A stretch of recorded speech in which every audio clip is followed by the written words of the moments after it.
This is why you should never stay in sketchy motels. In 2005, a young woman on a solo road trip across the country decided to stop for the night. The first place she sees is the Mountaintop Motel. It looked pretty cheap, but she was tired, so she said good enough. The check-in guy eyed her up and down very uncomfortably and then asked her if she was traveling alone. She ignores the question, pays for her room, and then walks away with the key. When she gets inside her room and sees there are literally cockroaches in her bed, she says nope and decides to sleep in her car in the parking lot. Around 3 a.m., she wakes up to see the check-in guy using his own keys to get into the motel room she was supposed to be in. A few minutes later, he storms out and slams the door and starts walking towards her car. Terrified, she hides under her blanket as the man tries to open her car doors but can't and walks away. She speeds off and calls her friend and asks her to look up the address of Mountaintop Motel so she can give it to police. Her friend's quiet for a second and then just says, "The Mountaintop Motel closed a week ago." So when I was a sophomore in high school, I had this teacher who would only let the students in her class use the restroom one time per semester. Well, one day I raised my hand and I was like, "Excuse me," I don't remember her name, "can I please use the restroom?" And she was like, "No, you can't because you've already used the restroom in my class this semester." Well, excuse me, you can't dictate my bladder. So I'm like all frustrated, and I started secretly texting my mom because I wasn't allowed to use my phone in class. And I was like, "Mom, I'm sitting in class right now. My teacher won't let me use the restroom." And she was like, "I'll take care of it for you." And I was like, "Okay." So like 5 minutes goes by, and all of a sudden my teacher's phone starts ringing. And she walks up to it and answers it, and she's like, "Hello?" "Yeah. Okay, thank you." And then she walks up to me like so angry and she like slams the pass on my desk and she was like, "Since you have to go that bad." And I was like, "Yeah, I really do. Thanks." And I got up and left. I didn't even have to go to the bathroom. It was just the principle of it. I just roamed the halls. This is why you should always check under your bed for monsters. In 2012, a young woman who was on the phone with her boyfriend walks downstairs to the lobby of her apartment building, collects her mail, and then heads back up to her room. She sits on her bed to start sifting through the mail when she drops her phone and it falls under the bed. She lies down on the ground to try to reach her arm out to grab her phone when she notices something horrible underneath her bed. A man is lying underneath her bed with his back to her. He's in the fetal position. She manages not to scream.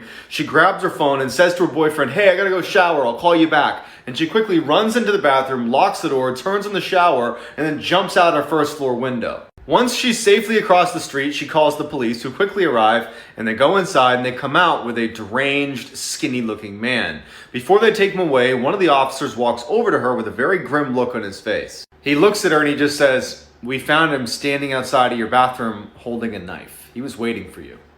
This is why you should always trust your gut. In the early 1970s, a college student decided to hitchhike his way home after class. A car pulls up, a man offers him a ride, and he climbs in. As soon as the car started moving, the student felt totally uneasy, like something was wrong but he couldn't quite place it. Without saying anything, he waited till the next time they slowed down and he flung the door open and ran away.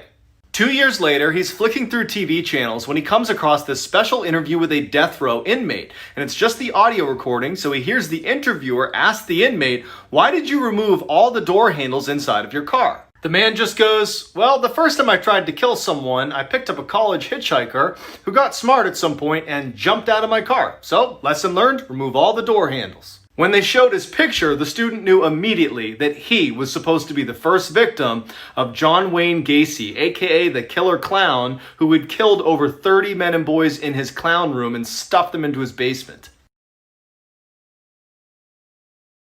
This is why you should never leave the table when you're on a blind date. One of my best friends and I worked at the same restaurant. When I came in later that day for my shift, she told me a crazy story. She said that her first table were this guy and this girl, and she could tell they were on a first date.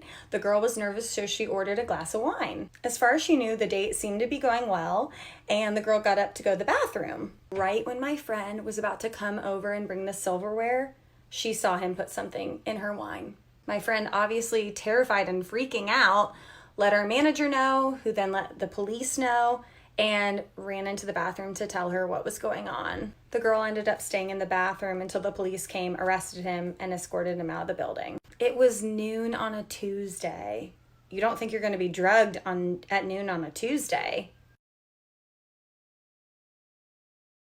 This is why you should be very careful who you talk to online. A 16-year-old girl was home with her mom when she got a disturbing text message from a boy she had recently met on Snapchat. He told her he was right outside of her house, but when she went to look, no one was there. Frightened, she decides to sleep in her mom's room that night, and right before she goes to bed, she gets another text from the boy that just says, "I'm in your house." She shows her mom, who immediately searches the whole house, checks every door, turns on every light. There's no one there. So even though they're creeped out, they go back to bed. The next morning, she gets up and she goes back to her bedroom and immediately feels like she's being watched. She checks in her closet, looks behind her door, there's no one there. Then she noticed that the shoe boxes she normally kept perfectly arranged next to her bed had been moved. So she crouches down to put them back in order, and then out of the corner of her eye, she notices something. The boy who was texting her was under her bed. This is why parents should believe their kids. In 2010, a 15-year-old boy started to notice that the door to his attic, which was in his bedroom, was always open. One day, when his mom's giving him a hard time about being lazy, he's like, "Well, you're one to talk. You always leave my attic door open." She's like, "I haven't touched your attic door in months, and nobody else has either." Not easily frightened, the boy decides to leave the attic door open. And so he's laying in bed, and he kind of looks over at the door, and standing in the door frame is a figure staring right at him. He bolts, tells his parents, they don't believe him, and then 6 months later, they move anyway. A few years later, the boy discovers his favorite teacher actually moved into his old house. And so he jokingly asks her, "You ever see any ghosts walking around your attic?" Her face got completely serious, and she's like, as soon as we moved in, the door to the attic kept opening. So we investigated, and we found a trap door that led onto the roof. Someone had been crawling in through that entrance and living in the attic for years. This is why you always say yes to tandoori chicken. In 2012, a high school tutor and her student stayed up so late one night studying that by the time they were done, the buses had stopped running. Without another way home, the student asked if he could stay the night at her place. Reluctantly, she agreed. When they got back to the apartment, she fell asleep on her bed and he fell asleep on a blanket next to her bed on the ground. A few hours later, she wakes up to the boy standing awkwardly in the middle of the room with a very strange look on his face. She asks him, "What's wrong?" He looks at her and says, "I'm really hungry. Let's go get some tandoori chicken."